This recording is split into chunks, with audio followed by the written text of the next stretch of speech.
Olivia Grant sat on the edge of her bed and stared at the packed suitcase. Her hands shook as she zipped it closed. She glanced at the bruise on her wrist, still fresh from last night. 5 years of marriage to Richard had led to this moment. 5 years of walking on eggshells, of fake smiles at neighborhood cookouts, of lies told to concerned friends who noticed her flinching when someone raised their voice. The house was quiet now. Richard had left for his business lunch downtown, giving her a 3-hour window to disappear. He never thought she would leave. That was his biggest mistake. Olivia stood and walked to the bathroom, studying her reflection in the mirror. At 32, she looked older than her years. The spark in her eyes had dimmed long ago. When had she stopped being the confident woman who graduated at the top of her class? The woman who had dreams of starting her own business? Richard had chipped away at her self-worth so gradually that she hardly noticed until she was a shell of her former self. She touched the bruise again, a reminder of how things had escalated. It started with controlling behaviors, checking her phone, questioning her whereabouts, criticizing her clothes. Then came the isolation, cutting her off from friends and family who might notice the signs. The verbal abuse followed, and now physical intimidation had become part of their marriage. "This is the last time," Olivia whispered to her reflection. "The very last time." She had been planning this escape for weeks. Small withdrawals of cash that wouldn't raise suspicion. A secret email account to book her flight. A phone call to Diane, her college roommate in Portland, who immediately offered her guest room without questions. Olivia grabbed her suitcase and carried it downstairs. The suburban Chicago home they shared looked perfect from the outside. Fresh paint, manicured lawn, flower beds that she tended as a way to escape the tension inside. The neighbors thought they were the ideal couple. Richard, the successful investment banker with the charming smile. Olivia, the supportive wife who volunteered at community events.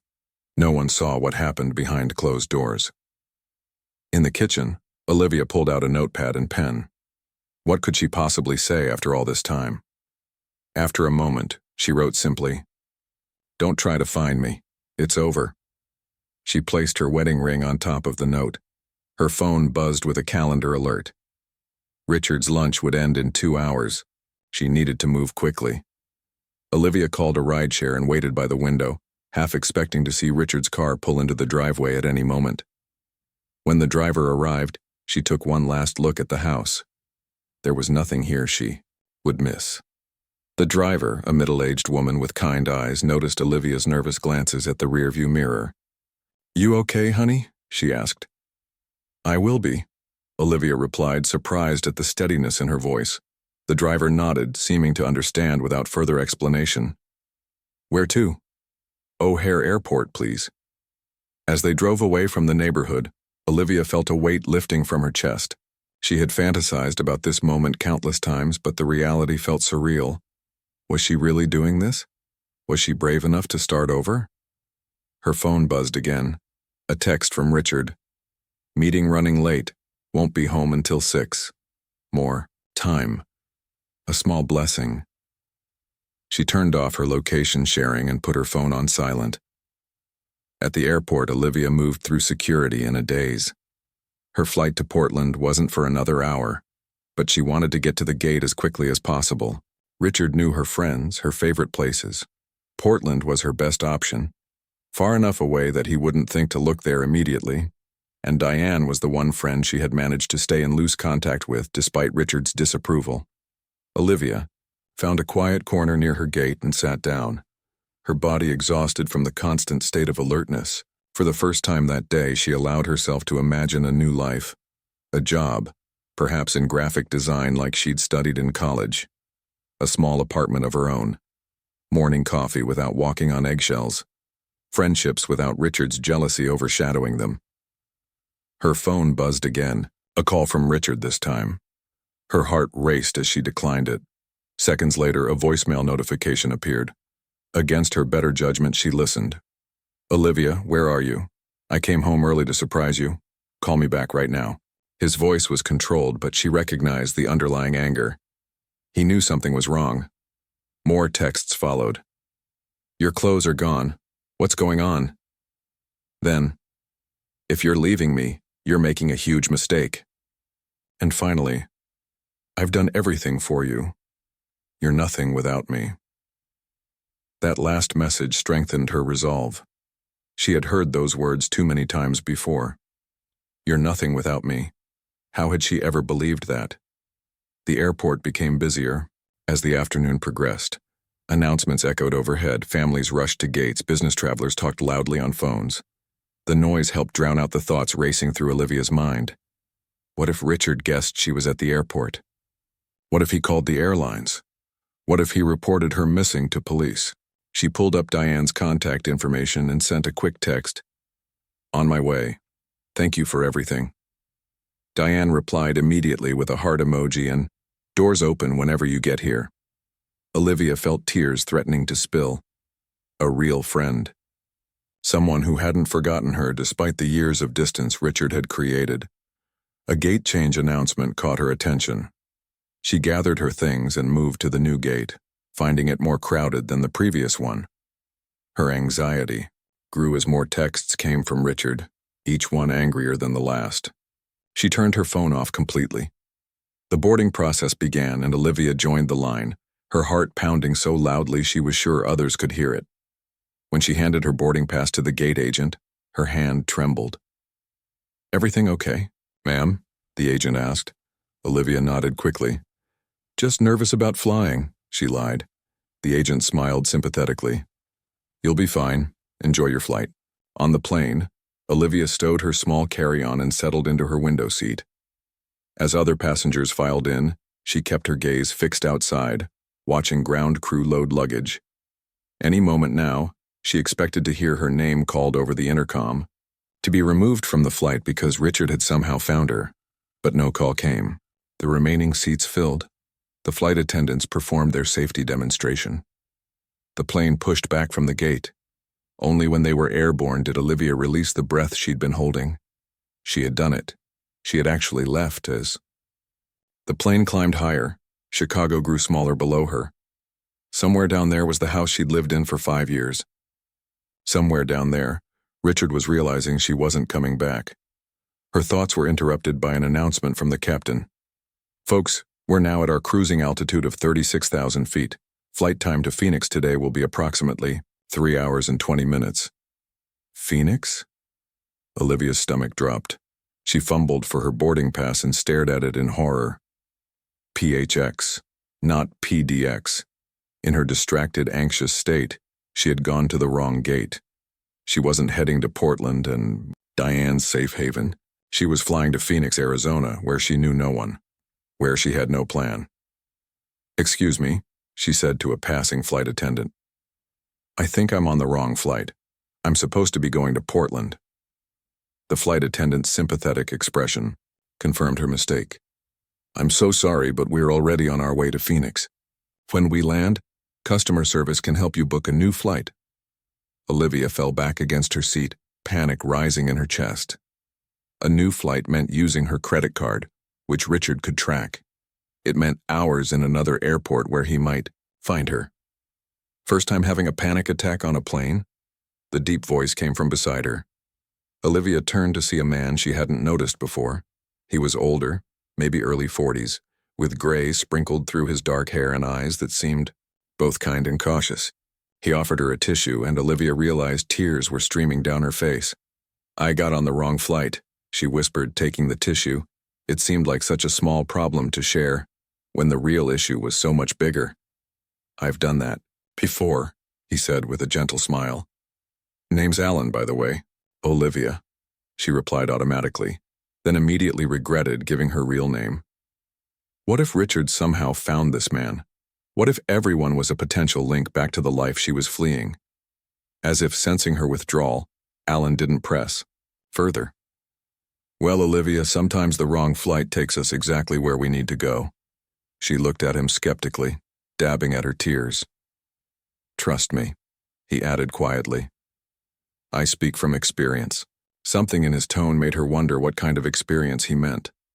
For the moment, though, all Olivia could think about was what waited for her in Phoenix, a city of strangers, with no plan, no friend's address, and a husband who would soon be searching for her with all the resources at his disposal. Olivia stared out the airplane window at the endless blue sky, still trying to process her mistake. Phoenix, not Portland. A city where she knew no one, had no plans, and no safety net. She clutched her purse tightly, mentally counting the cash. Inside, $920. It was all she had managed to withdraw without raising Richard's suspicions. The plane hit a patch of turbulence, and Olivia gripped the armrests. Her mind raced with new fears.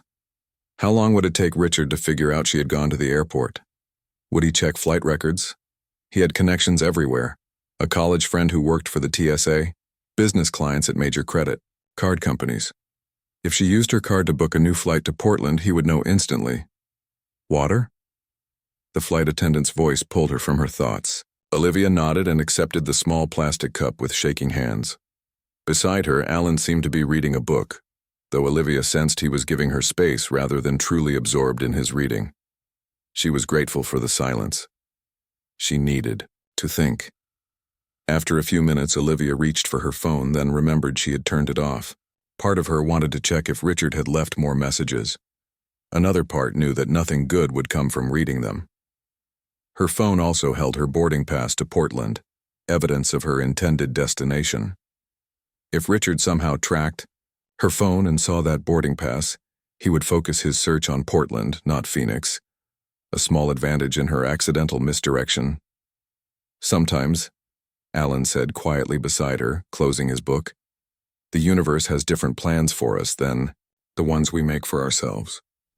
Olivia looked at him, unsure how to respond to such a statement from a stranger. I'm sorry, he added. You seemed worried. I don't mean to intrude. It's fine, Olivia said. It's just been a long day. Alan nodded. Those are the worst kind, the days that change everything. Something about his words felt too close to her situation. Had her distress been that obvious, or was he just making conversation? Do you live in Phoenix? She asked, changing the subject. Sometimes, he replied with a small smile. I travel a lot for work, but I have a place there. What kind of work do you do? Alan seemed to consider his answer carefully. I help people start over.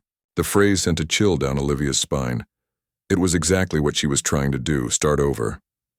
That sounds interesting, she said cautiously. It can be rewarding, Alan agreed. Everyone deserves a second chance at happiness. The flight attendant came by again, this time offering snacks. Olivia declined, her stomach too knotted to consider food. Alan accepted a package of cookies and offered half to her. She shook her head. You should eat something, he said gently. It helps with stress. Olivia reluctantly took a cookie. As she ate it, she realized he was right. The simple act of eating did calm her slightly. What brings you to Phoenix? Alan asked after a while. If you don't mind me asking, Olivia tensed. She couldn't tell the truth to a complete stranger. Just visiting, she said vaguely. Alan nodded, not pressing further. Phoenix is beautiful this time of year. Well, hot, but beautiful. The desert has its own kind of magic. Olivia tried to picture it. She had never been to Arizona before. All she knew about Phoenix came from travel shows and movies, cacti, red rocks, and endless sun. She turned her phone back on, keeping it in airplane mode. The screen lit up with notifications, 15 missed calls from Richard and 23 text messages.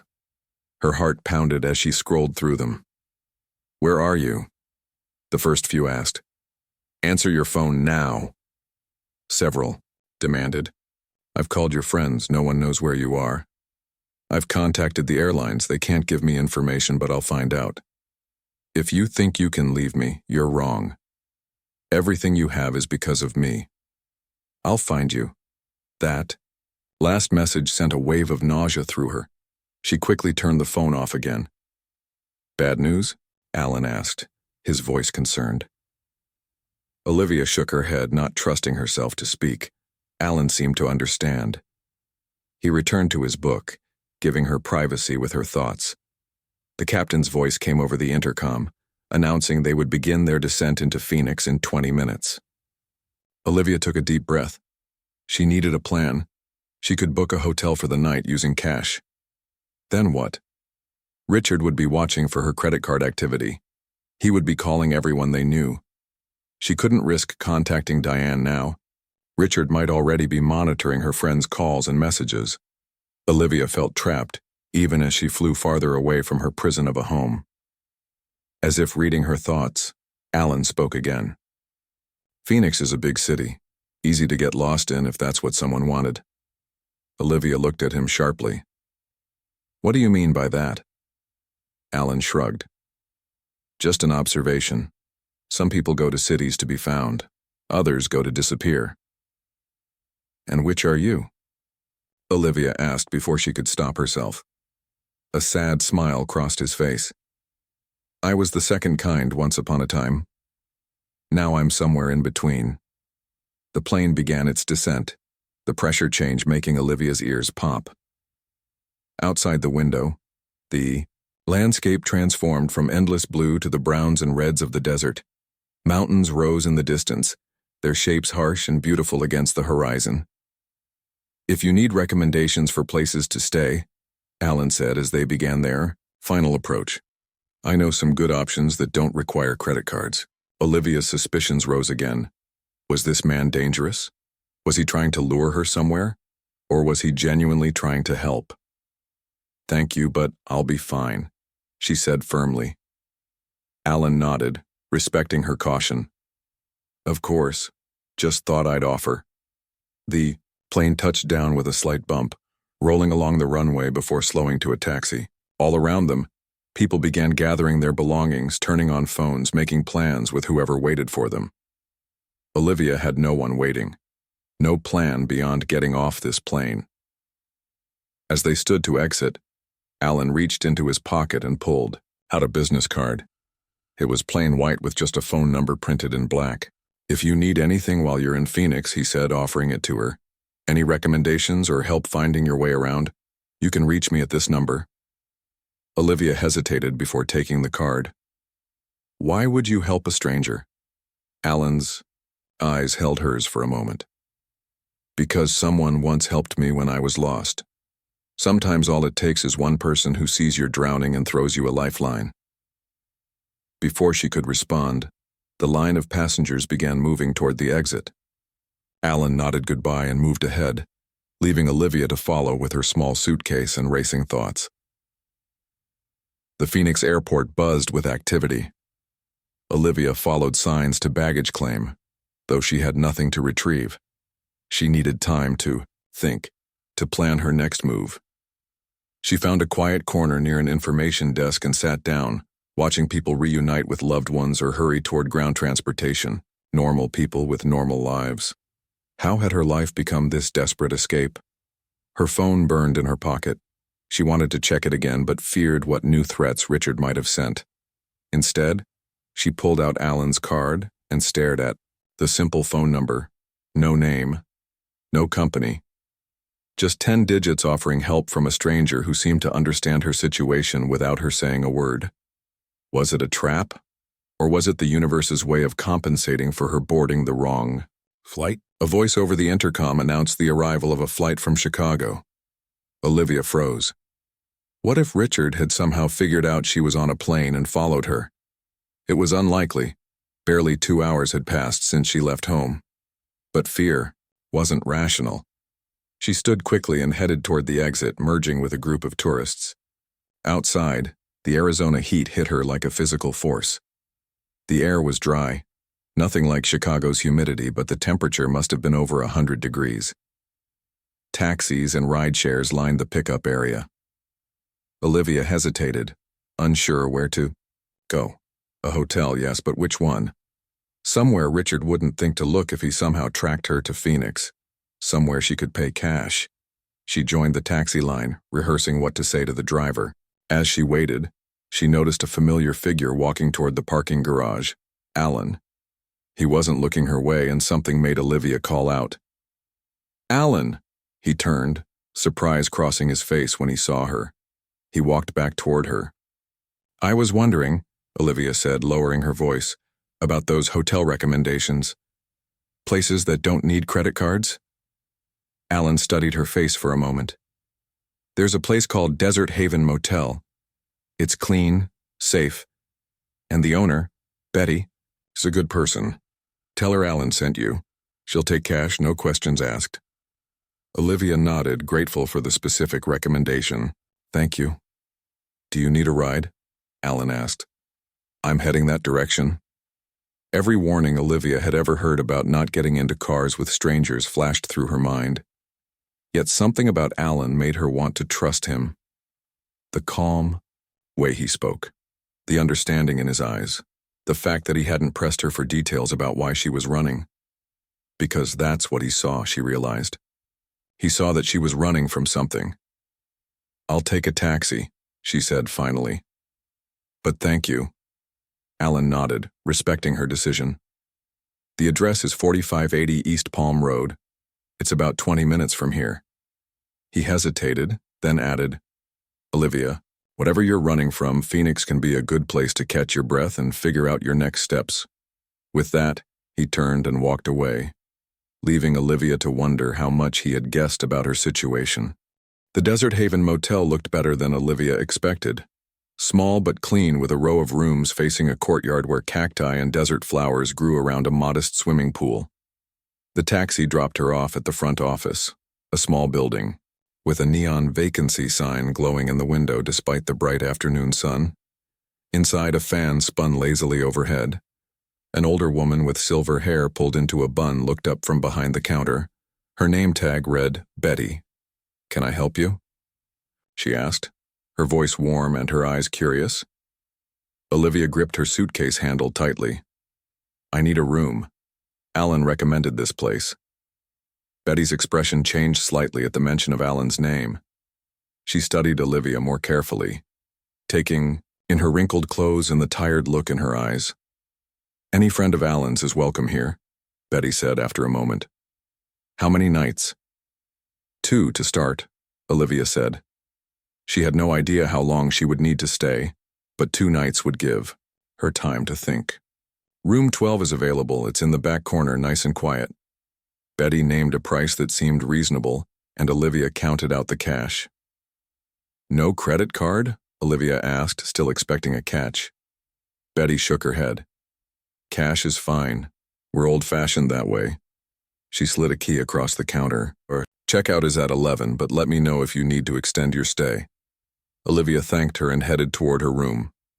The walkway was lined with potted plants that somehow thrived in the desert heat. Room 12 was at the end, as promised, with no neighbors on one side. Inside, the room was simple but clean, a double bed with a blue comforter, a small table with 2 chairs, a television, and a bathroom. The air conditioning hummed quietly, keeping the desert heat at bay. Olivia set her suitcase on the bed and sat down next to it. The reality of her situation hit her all at once. She was alone in a city where she knew no one, with limited money and no plan beyond hiding from Richard. What would she do when her cash ran out? How long before she needed to use her credit card and risk him finding her? Her stomach growled, reminding her that she hadn't eaten a proper meal all day. Just airplane cookies and fear. She decided to find food first, then make a plan. Outside her room, the late afternoon sun cast long shadows across the courtyard. A few other guests sat by the pool, reading or talking quietly. No one paid attention to Olivia as she walked back toward the motel office. Is there somewhere nearby to get food? She asked Betty. There's a diner 2 blocks down that serves good food at decent prices, Betty said. Just turn right when you exit the parking lot. You can't miss it. Olivia thanked her and headed in that direction. The Phoenix streets were wide, lined with palm trees and desert plants instead of the maple and oak trees she was used to in Chicago. The air was dry, making the heat almost bearable as the sun began to set. The diner, called Sonoran Kitchen, had a retro feel with chrome trim and red vinyl booths. A few customers sat at the counter, but it wasn't crowded. Olivia chose a booth in the back corner where she could see the door. A waitress brought her a menu and a glass of ice water. Take your time, honey, she said, noticing Olivia's tired appearance. Olivia ordered a simple meal, a chicken sandwich and fries, and tried to calm her racing thoughts. She needed a plan. She could stay at the motel for a week, maybe longer, if she was careful with her money. Then what? She couldn't return to Chicago, not with Richard there. She couldn't go to Portland now. Richard would be checking flights there, maybe even waiting at the airport. She needed a new identity, a job that paid cash, and a cheap place to live. The task seemed impossible. How did people disappear in the modern world with digital footprints everywhere? The bell above the diner door jingled, and Olivia looked up instinctively. Alan walked in, saw her, and hesitated. He hadn't expected to see her here. After a moment, he approached her table. "Olivia, I see you found the motel." "Yes. Thank you for the recommendation." She gestured to the booth across from her. "Would you like to join me?" Alan slid into the booth. "Betty take good care of you?" Olivia nodded. She didn't even ask for ID. "Betty understands discretion," Alan said simply. A silence fell between them, broken when the waitress brought Olivia's food and took Alan's order. Just coffee. "You're not eating?" Olivia asked. "Already did." Alan studied her face. "How are you holding up?" Olivia poked at her fries. "I don't know. I never planned to come to Phoenix. I don't know anyone here. I have no idea what to do next." "Where were you planning to go?"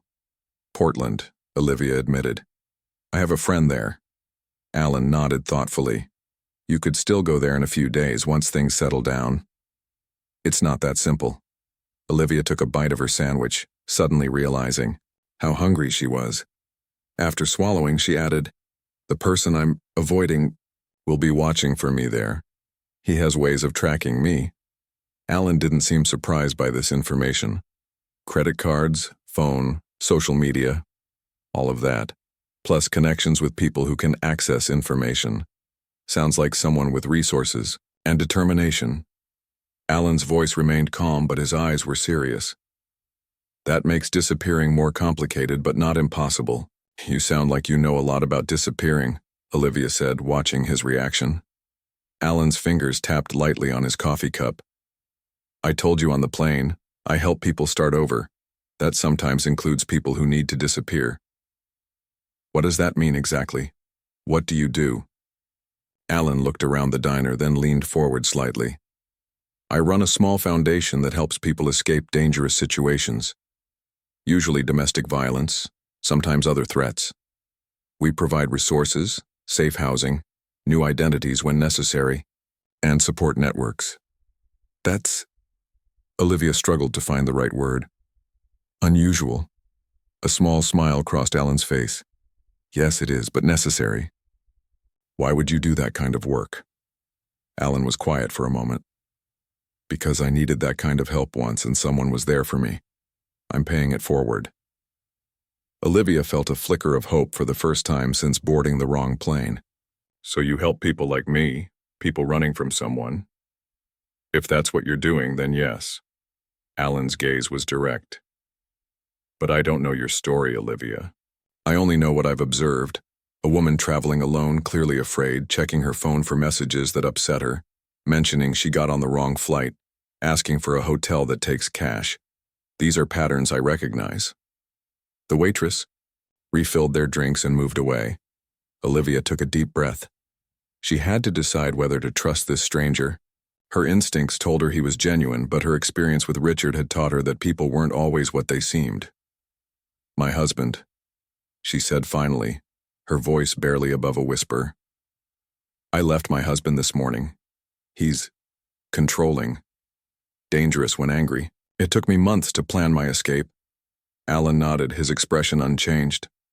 "And you think he's looking for you?" "I know he is. The messages, the threats." Olivia's voice trailed off. "What do you need most right now, Olivia?" Alan asked. The question caught her off guard. What did she need?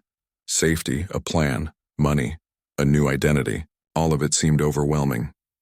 "Time," she said finally. "Time to figure out what to do next." "Time is something we can help with," Alan said. "A safe place to stay where no one will find you, while you decide your next steps." We? My foundation. We have a safe house on the outskirts of Phoenix. Women and men who've been in your situation. Staff who understand. Security systems. Legal advice if you need it. It sounded too good to be true. Why would you offer this to a complete stranger? Alan's eyes held a shadow of old pain. Because 12 years ago I was the one running. My ex-wife had connections in law enforcement. She convinced them I was dangerous when she was the one who put me in the hospital twice. No one believed me. A man claiming his wife abused him. I had nowhere to go until someone saw what was happening and helped me disappear. His honesty stunned Olivia. She hadn't expected such a personal revelation. I started the foundation 3 years later, Alan continued.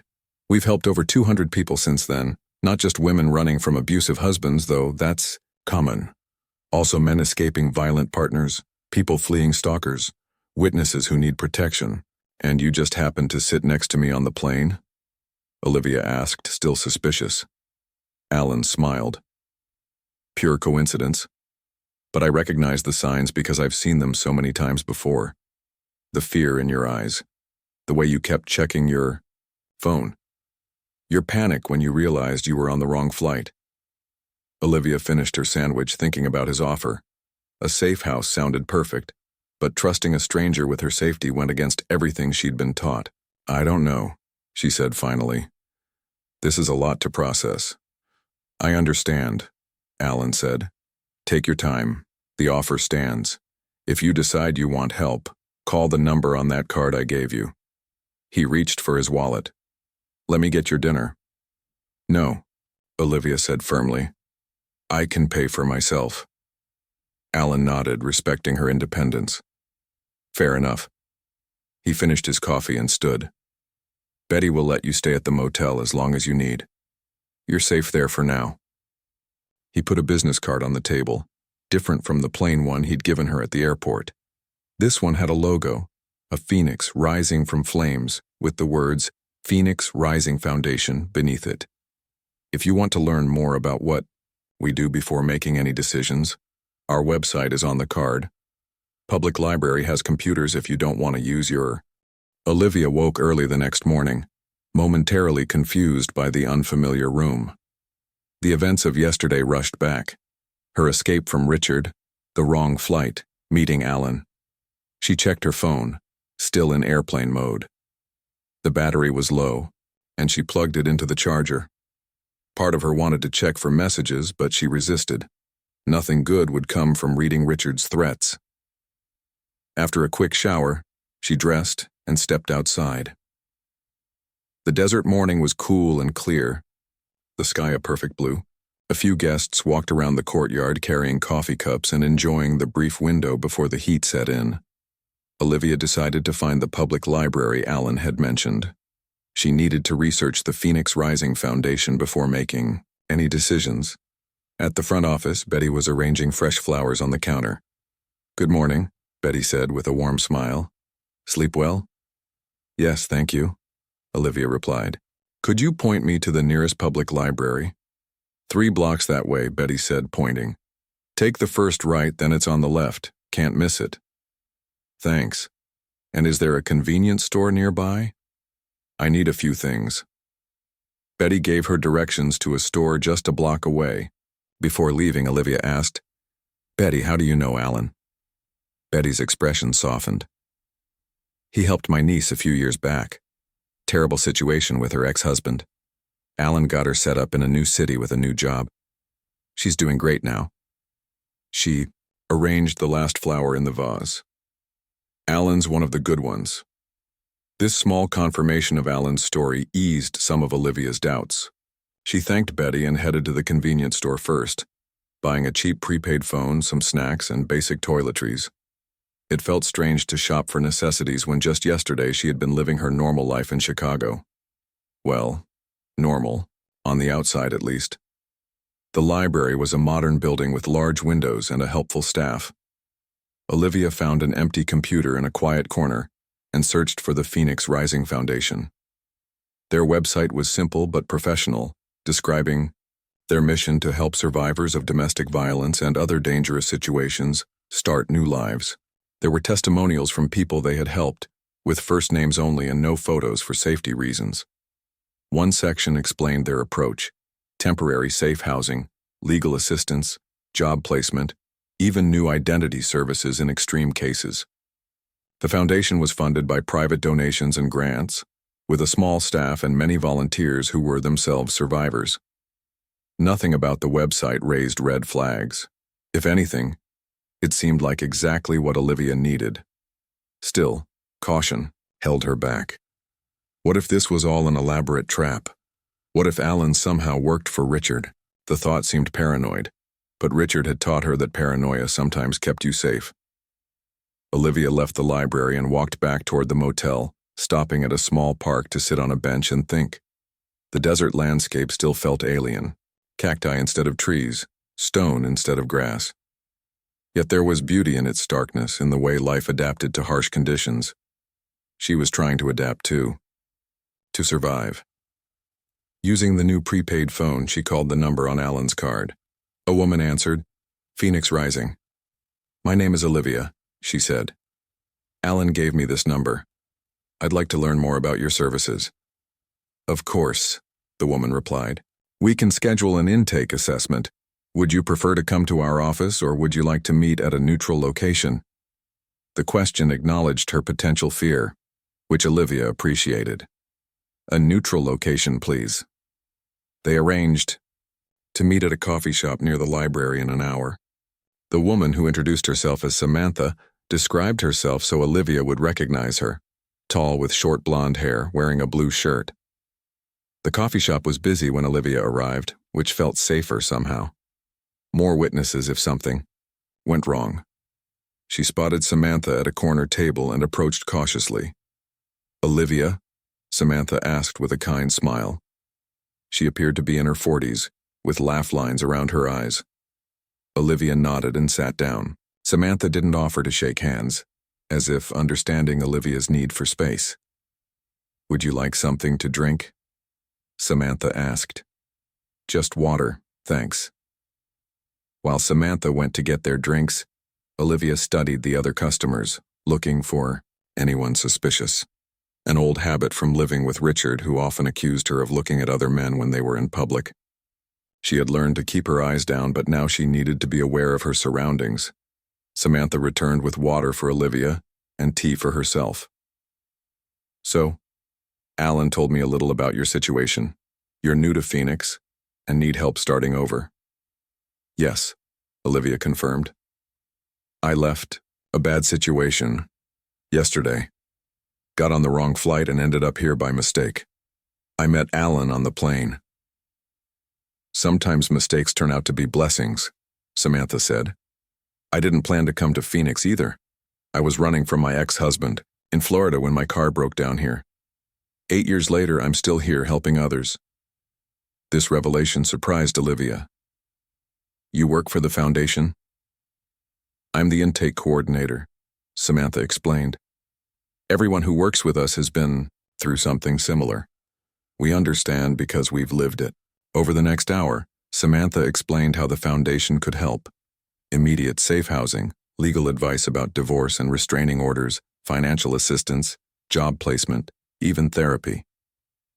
For cases where the danger was severe, they could help create a new identity and relocate to another state. "What would I need to do?" Olivia asked. "First, tell me more about your situation. How much danger do you think you're in?" Olivia hesitated. She had never told anyone the full truth about her marriage to Richard. Friends saw only his charming side. Family lived too far away to notice the changes in her. But something about Samantha's understanding expression made the words come easier. "My husband Richard controls everything. My friends, my money, my time. It started small, checking my phone, questioning where I'd been. Then he isolated me from everyone who cared about me. The verbal abuse came next, calling me stupid, worthless, breaking things when he was angry." Samantha nodded, not looking shocked or pitying, just understanding. "Recently, he started grabbing my arms, leaving bruises." Olivia's voice dropped, lower. 3 days ago, he threw a glass that hit the wall next to my head. I realized it was only going to get worse.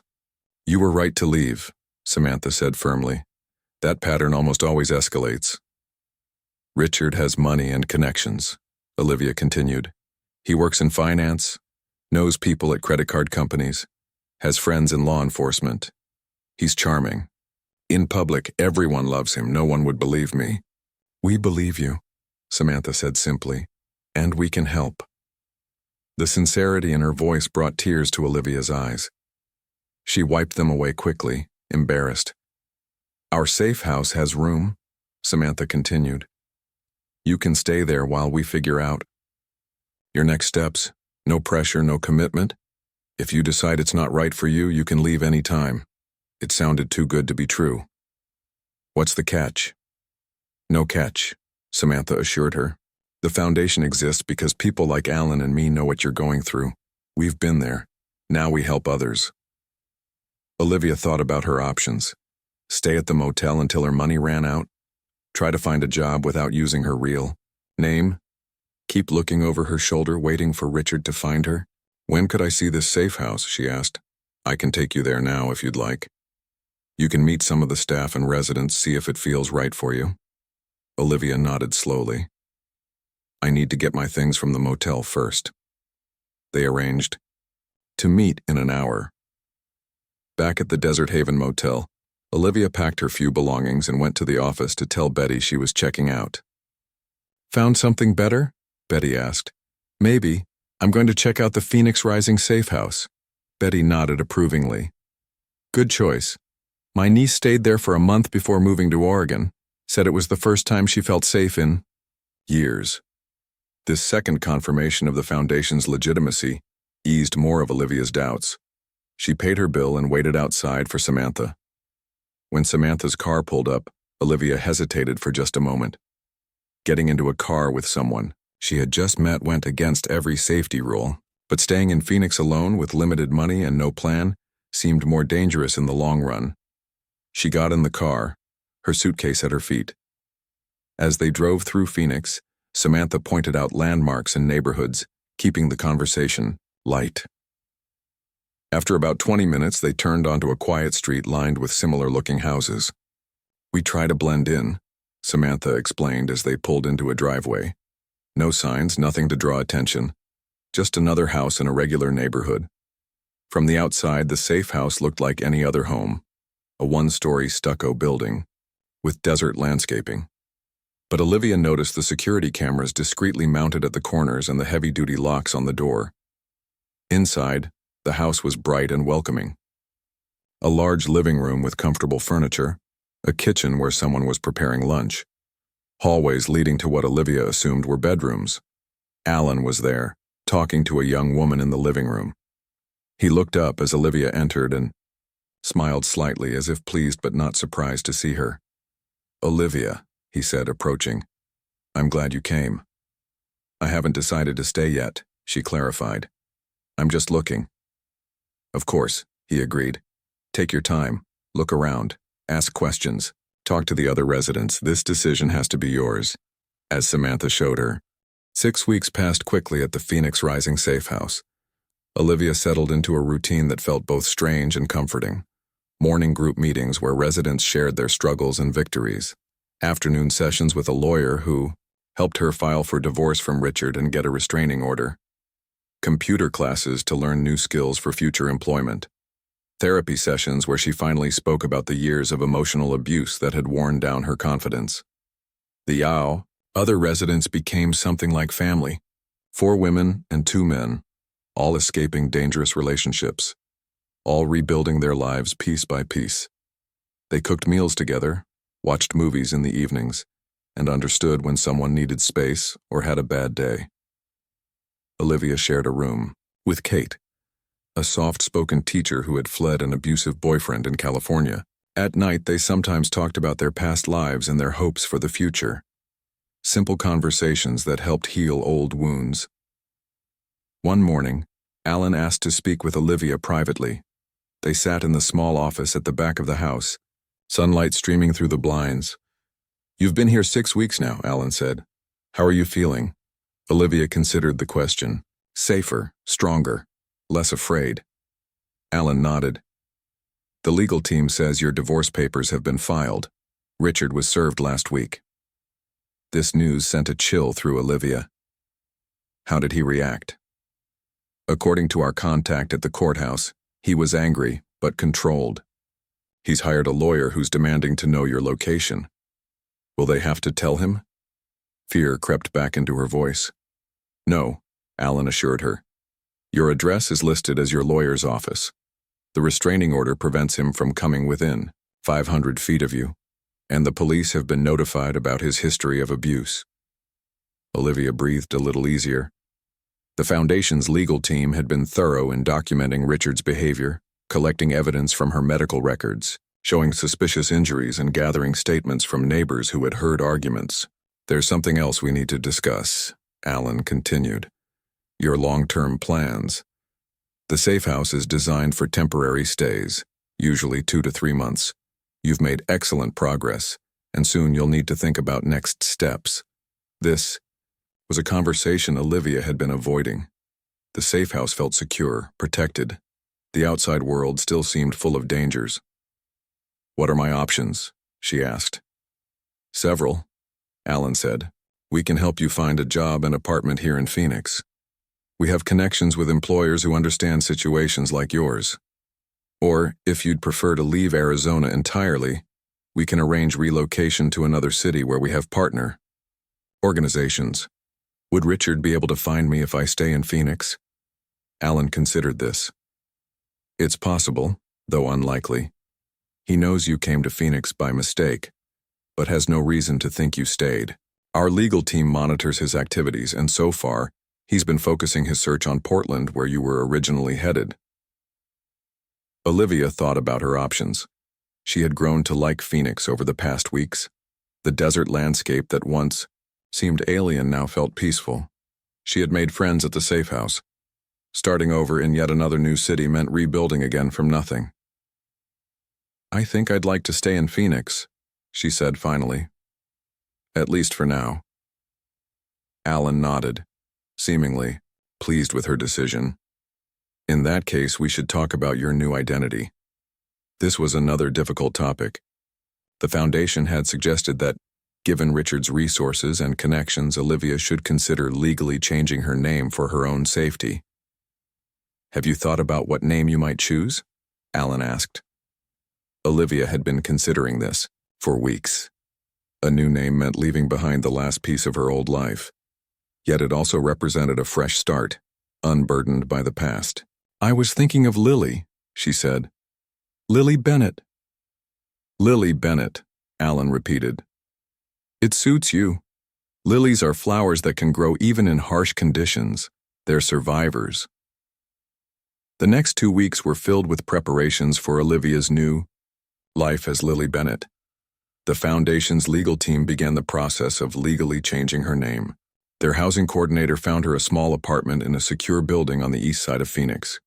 Their employment specialist arranged interviews with 3 companies looking for administrative assistants. On a bright Tuesday morning, Olivia had her final interview with Southwest Design Studio, a small graphic design firm looking for someone to manage their office.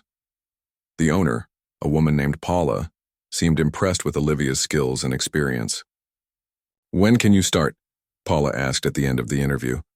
Next Monday, Olivia suggested, surprised and pleased. Perfect.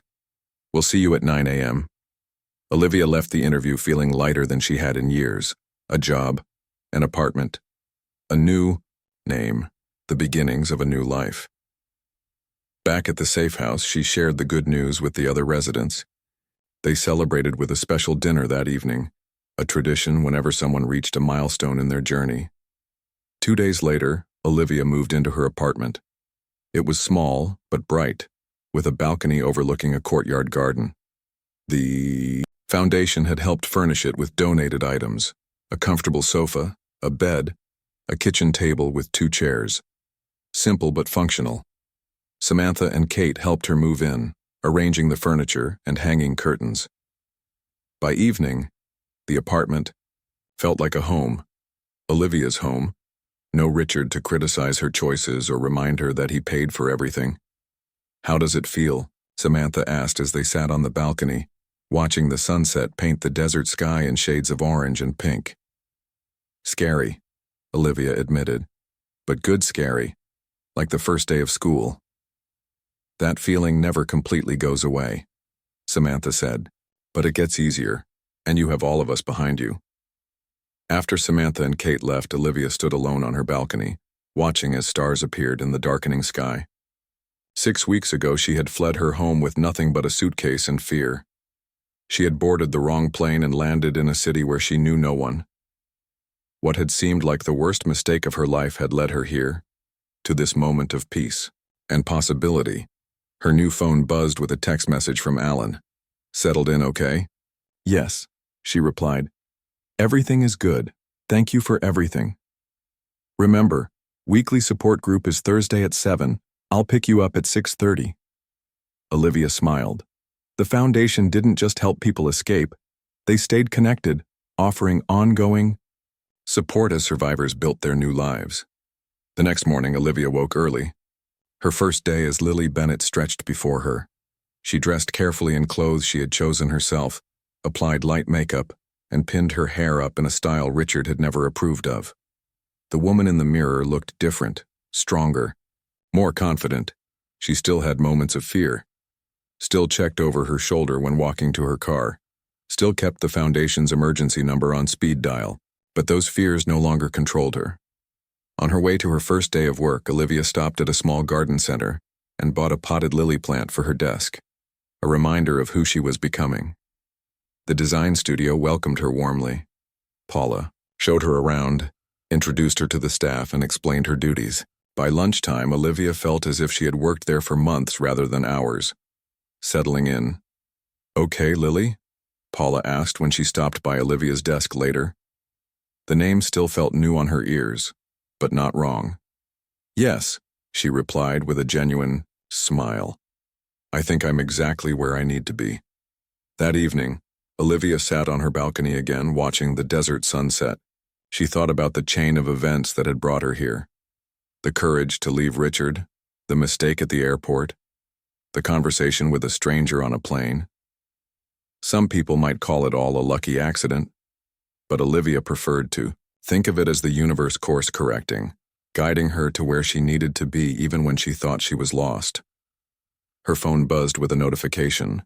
The court had granted her restraining order against Richard. Another small victory. Another step toward true freedom. Olivia looked out at the desert landscape, so different from the Chicago suburbs she had left behind.